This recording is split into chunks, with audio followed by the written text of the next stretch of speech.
Sunanto, 41 tahun, warga Gandrung Mangu, Kabupaten Cilacap, Jawa Tengah, ditangkap polisi setelah mengaku membunuh Putri Wijayanti, 18 tahun, di sebuah hotel di Jalan Ahmad Yani Sidaraje, Cilacap.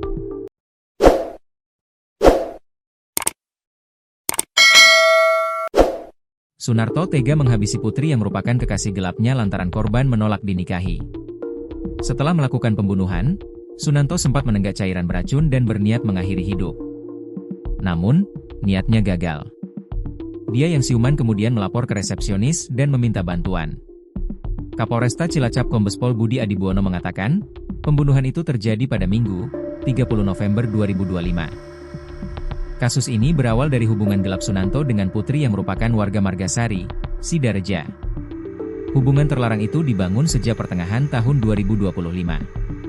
Menurut Kapolresta, tersangka mengenal korban melalui media sosial TikTok dan beberapa kali bertemu secara diam-diam di hotel yang sama.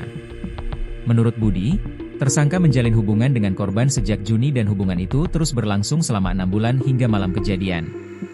Pelaku mengaku sering memberikan uang kepada korban sehingga muncul ketergantungan dan hubungan tidak sehat di antara keduanya, kata Kapolresta, Selasa, 2 Desember 2025. Budi menjelaskan, pada Jumat, 28 November 2025, tersangka menginap di hotel selama beberapa hari dan berpindah kamar setelah korban berjanji datang di malam berikutnya.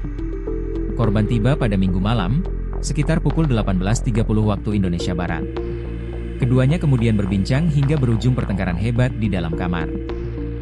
Budi menjelaskan, tersangka tersulut emosi setelah korban menolak dinikahi dan menyebut hubungan mereka hanya sebatas urusan uang.